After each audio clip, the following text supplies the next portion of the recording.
Muito bom dia, boa tarde, boa noite ou até boa madrugada, né? Dependendo muito aí do horário que você for assistir esse vídeo. Pessoal, quero trazer para você hoje uma continuação daquilo que nós falamos no vídeo anterior. No vídeo anterior nós pontuamos algumas súmulas e de modo que pontuamos algumas súmulas e iniciamos algo a respeito do recurso de apelação. Eu preciso falar com vocês também sobre o recurso de apelação, mais algumas considerações que eu pretendo chegar pelo menos à metade hoje nesse vídeo aqui, certo? Eu vou estar encaminhando posteriormente para vocês um modelo da apelação, um modelo igual eu fiz no Memoriais, vou estar encaminhando um modelo. Vou também tentar esmiuçar o máximo possível para que a gente possa avançar e, na medida do possível, vocês sanarem as suas dúvidas. Gente, naquela nossa linha processual, que nós estávamos vindo, aquela linha processual que nós vimos, né, nós iniciamos aquela régua processual dizendo que tem o oferecimento da denúncia. Após o oferecimento da denúncia, o juiz agora verifica se ele recebe ou rejeita a denúncia. Então imagine você que foi ofertada a denúncia, o juiz recebeu, vai citar o seu cliente para responder à acusação por escrito no prazo de 10 dias, se for aqui no procedimento comum. Se for no procedimento sumaríssimo, vai ser na audiência de instrução, né, que você vai ofertar ali aquela resposta à acusação na forma oral. Se for no rito da lei de drogas, o seu cliente vai ter 10 dias, mas aí é para apresentar a defesa prévia, sendo que lá ele não é citado, ele é notificado. Mas vamos seguir aqui no nosso rito comum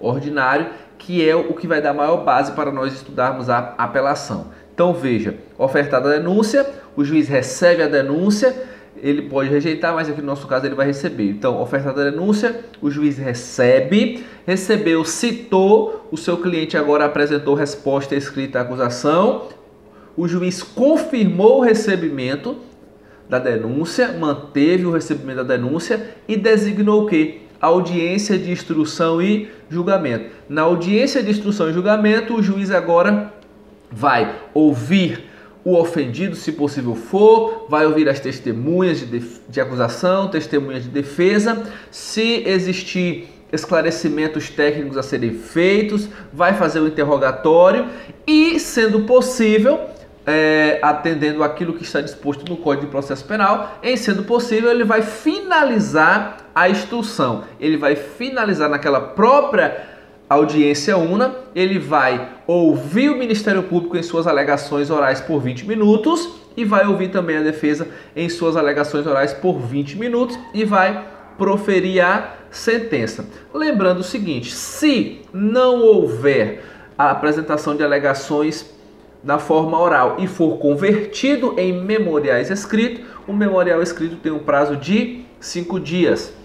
Bacana.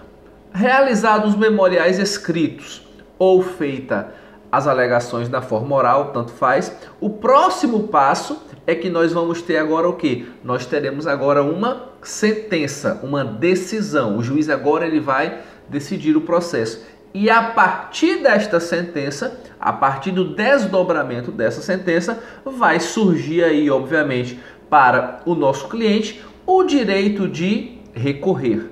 E claro, né, surgindo aí o direito de recorrer, nós temos várias possibilidades de recurso e o recurso que nós vamos estudar hoje é o recurso de apelação. E iniciando, eu já quero deixar bem claro, já falei, eu acho isso em outras vezes, mas eu não sei se falei para a turma de vocês. O habeas corpus, pessoal, muito cuidado, o habeas corpus é uma ação autônoma de impugnação. Em algumas situações ele é utilizado como um recurso substitutivo, mas via de regra o habeas corpus não é um recurso. O habeas corpus é uma ação autônoma de impugnação. Por que que eu estou dizendo isso para você? Porque eu recebo muitas perguntas sempre no mesmo sentido de alguns colegas de vocês que todo recurso na vida, tudo que ele imagina é habeas corpus e nem sempre tudo será habeas corpus, tá? Então você tem várias outras possibilidades de se resolver, diversas do habeas corpus. Então, gente, perceba que nós estamos aqui no rito comum ordinário, e aí passou por toda a fase instrutória, o juiz agora vai decidir.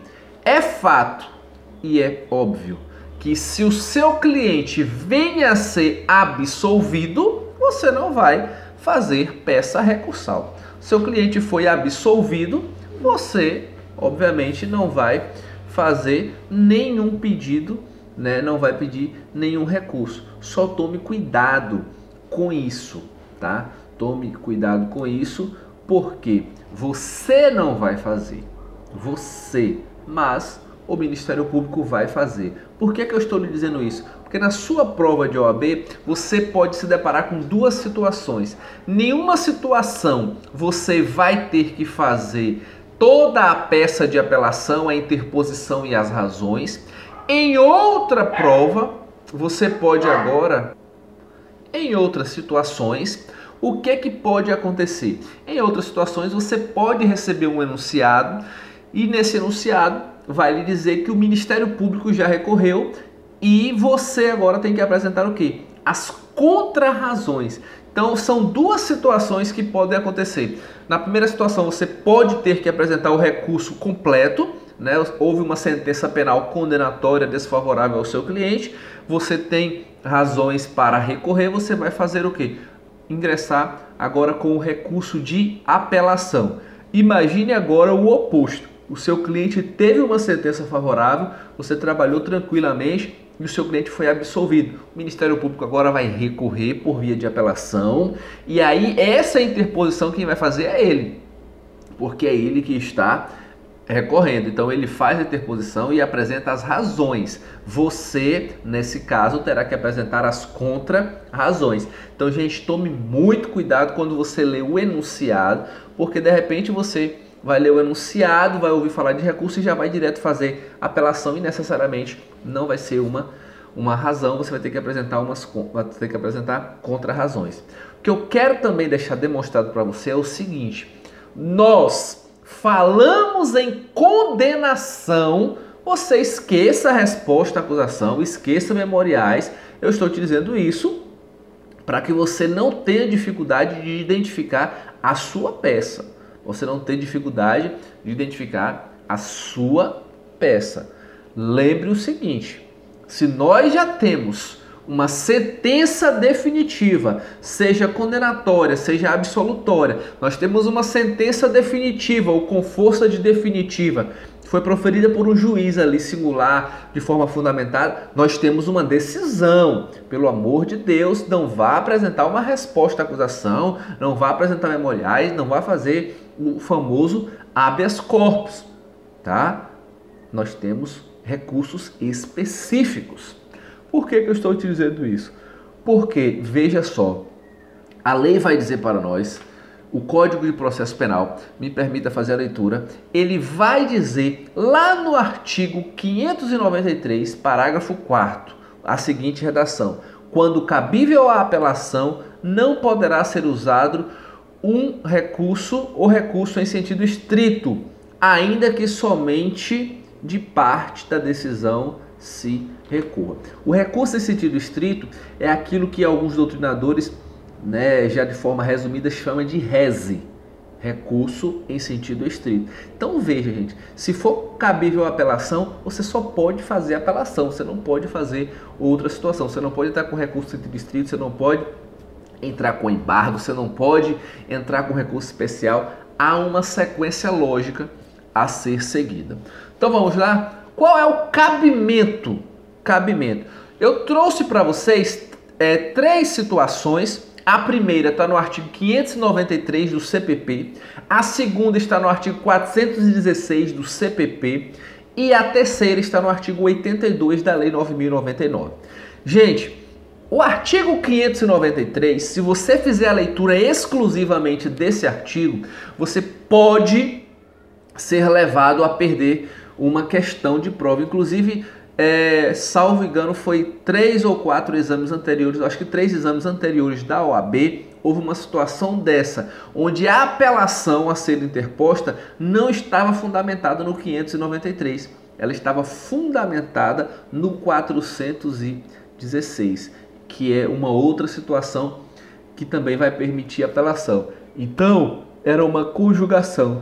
O aluno ali, o acadêmico, o examinando, ele tinha que conjugar o 593 com o 416, e aí dava tudo certo. E muita gente partiu para o RES, muita gente fez recurso distrito porque só analisou o artigo 593 e esqueceu dessa outra hipótese fora do 593. Bacana, mas nós vamos trabalhar com ela por aqui. Vamos lá, 593 diz o seguinte: o artigo 593 vai dizer para nós agora o seguinte: caberá apelação no prazo de 5 dias. Então, você tem que estar sempre atento. Só vou consertar um pouquinho a câmera aqui. Então, você tem que estar sempre antenado nessa situação para você não escorregar na casca da banana e perder. Então, vamos lá. Caberá apelação no prazo de 5 dias. Gente, 5 dias é o prazo para interposição, certo? Bacana? O que eu quero dizer para você? A interposição é o que vai fazer o juízo de admissibilidade do seu recurso.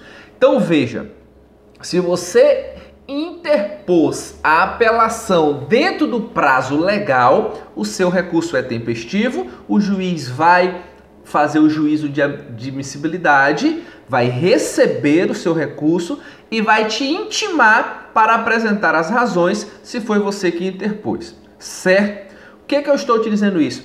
Esse prazo é fatal. O prazo de 5 dias, ele é fatal. Então veja, na prova da OAB, quando ela cobra o prazo, ela está cobrando de você esse prazo de interposição.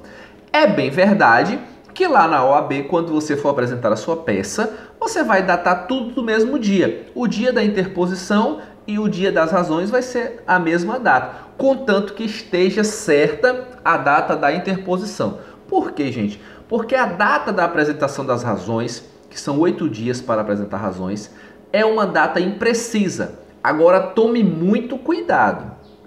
Tome muito cuidado. Se a questão da OAB falar com você que Marcos foi intimado para apresentar as contrarrazões e ela te falar o dia que ele foi intimado para apresentar as contrarrazões e te disser que você tem que datar do último dia do prazo, lembre que razões e contrarrazões, o prazo é 8 dias. Então você tem que examinar o que é que a questão está lhe pedindo. Se a questão está lhe pedindo para fazer uma apelação, o prazo que você vai colocar como último dia do prazo é o dia da interposição. É o prazo que eles vão analisar. Se a questão estiver lhe pedindo uma contrarrazão, contrarrazões, o prazo fatal vai ser o prazo, tá, das contrarrazões. Então aí é caso a caso, você precisa analisar. Vamos lá? Quais são as situações que cabem à apelação? Então, o prazo para interposição da apelação, 5 dias. Daqui a pouco eu vou te falar como é que é feita essa contagem. 5 dias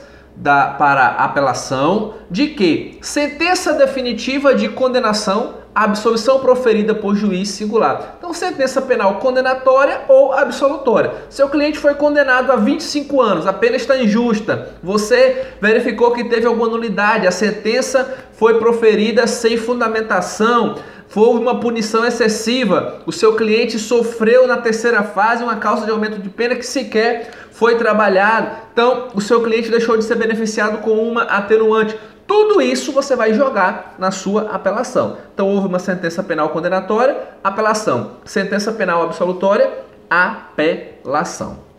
Bacana? Até aqui, joia. Vamos lá no inciso 2. Decisões definitivas ou com força de definitivas proferidas por juiz singular nos casos previstos no capítulo, não previsto no capítulo anterior. Aqui, gente, são aquelas decisões interlocutórias ali que tem forças terminativas. Vou te dar um grande exemplo, principalmente para quem advoga no penal e para quem vai querer fazer segunda fase também na OAB Penal. É o que mais acontece. São aquelas decisões, por exemplo, não vão terminar o processo, mas tem forças de definitivas. A decisão que indeferiu o pedido de restituição de bem apreendido, de coisa apreendida. Então aquela decisão ali, ela não é terminativa, tá? Ela não vai acabar com o processo, claro, porque é uma situação apensa, mas ela é definitiva. Então daquela decisão ali, por exemplo, que denegar, né, que não conceder a restituição do bem apreendido, você pode também ingressar com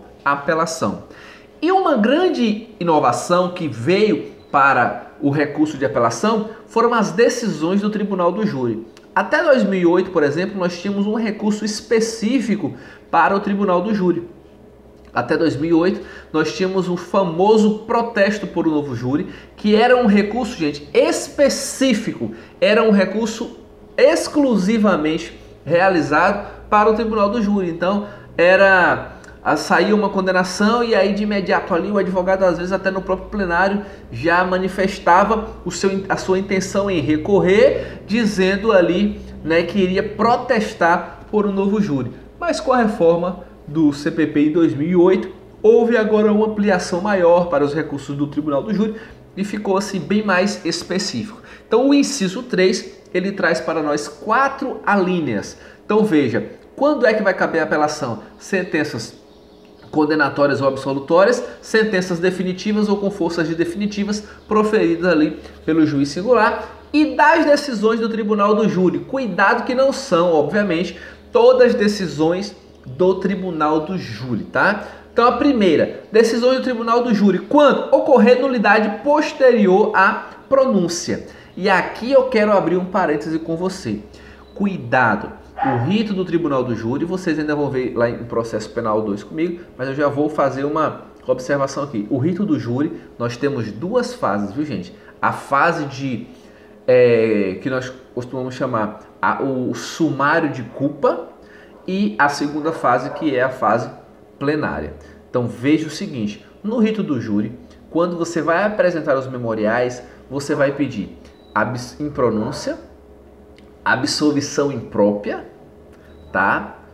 Ou você vai pedir a impronúncia. Então você pede impronúncia, melhor dizendo, impronúncia, absolvição imprópria, tá? Ou desclassificação daquela conduta para sair do crime doloso contra a vida, para sair para o julgamento do juiz singular.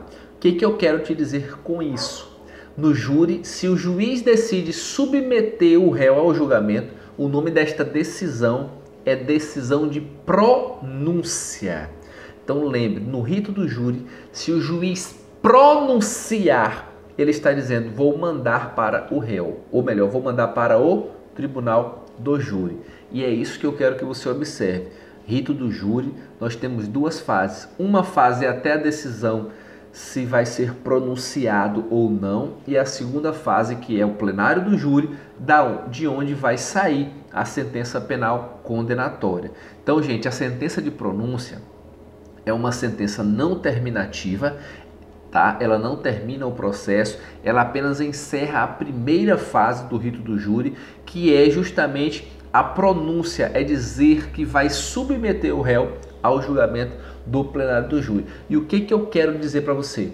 Se o juiz pronunciou o réu e o processo obviamente ainda não acabou, após ele pronunciar, após ele fundamentar, ele decidir pela submissão do réu ao julgamento popular e ocorrer alguma nulidade após essa decisão, qualquer situação daquela ali deve ser resolvida pela via da apelação, tá? Muito cuidado, isso eu estou te dizendo, porque vai ser uma sentença e as nulidades virão após esta sentença. Então, ocorrer nulidade posterior à pronúncia. Segunda situação, for a sentença do juiz presidente contrária à lei expressa ou à decisão dos jurados. Então aqui nós temos uma divergência entre a lei e entre também a decisão dos jurados, tá? Os jurados fizeram uma decisão e o juiz acabou, na hora de fazer a dosimetria da pena, aplicando pena diversa daquela que foi decidida daquela que foi realmente decidida pelos jurados. A linha C, quando houver erro ou injustiça no tocante à aplicação da pena ou medida de segurança. Então ocorreu já a sessão plenária, já teve o júri popular, a sentença foi muito alta e você também pode fazer uma apelação buscando só a redução desta pena. E também na linha D nós temos quando for a decisão dos jurados manifestamente contrária à prova dos autos. Se a decisão dos jurados for manifestamente contrária à prova dos autos, isso acontece demais. Isso acontece muito, às vezes, até em situações em que o réu é confesso e o júri absolve, tá? O jurado acaba absolvendo. É aqui que vai ter agora o quê? Um pedido para o novo júri, mas não tem mais aquele recurso exclusivo com o nome de protesto por um novo júri. Agora, se você quiser um novo julgamento, você tem que alegar justamente isso aqui, que a decisão dos jurados foi manifestamente contrária à prova dos autos. Existia provas ali de uma legítima defesa, existia prova ali, grandes provas ali de que o seu cliente estava na prática de um homicídio, por exemplo, privilegiado e acabou sendo condenado por um homicídio qualificado. Ou seja, se a decisão foi manifestamente contrária à prova dos autos, você pode utilizar o recurso de apelação. Gente, essas são as situações que cabem à apelação pelo artigo 593. Muito cuidado ainda no rito do júri, porque o artigo 416 do CPP traz para nós agora a seguinte situação. Contra a sentença de impronúncia ou de absolvição sumária, caberá apelação. Caberá apelação contra a sentença de impronúncia ou de absolvição sumária. Então preste atenção. Impronúncia é o juiz dizer que não vai submeter o seu cliente ao júri popular, certo? Se o juiz disse que ele ia impronunciar o seu cliente, não vai mandar o seu cliente a júri, você pode ingressar com um recurso de apelação para pedir a absolvição. Da mesma maneira, o Ministério Público também pode recorrer de uma absolvição sumária lá no rito do júri para pedir o quê? A pronúncia. O que eu quero que você compreenda? A última vez que isso caiu na OAB foi terrível. Por quê? Porque induziu muita gente ao erro. O que acontece é o seguinte, veja, impronúncia é menos benéfico do que a absolvição sumária. Porque se o seu cliente foi absolvido lá no rito do júri, foi absolvido sumariamente, ele não vai para o júri popular e acabou ali o processo. Se o seu cliente foi impronunciado, ele não vai para o júri, mas enquanto não ocorrer a prescrição daquele fato, enquanto não ocorrer aquela prescrição daquele delito em si, o que ocorre? Pode ser reaberto o processo por provas novas. E aí o examinador colocou uma situação em que o seu cliente havia sido impronunciado. E muitos candidatos falaram, pô, mas não tem o que fazer, isso aqui não cabe um recurso, meu cliente foi beneficiado, ele não vai para o júri, ele foi impronunciado. Só que o que acontece? Era para você fazer uma apelação pedindo a absolvição. Então, gente, muito cuidado. Da sentença de impronúncia e de absolvição, cabe apelação, tá?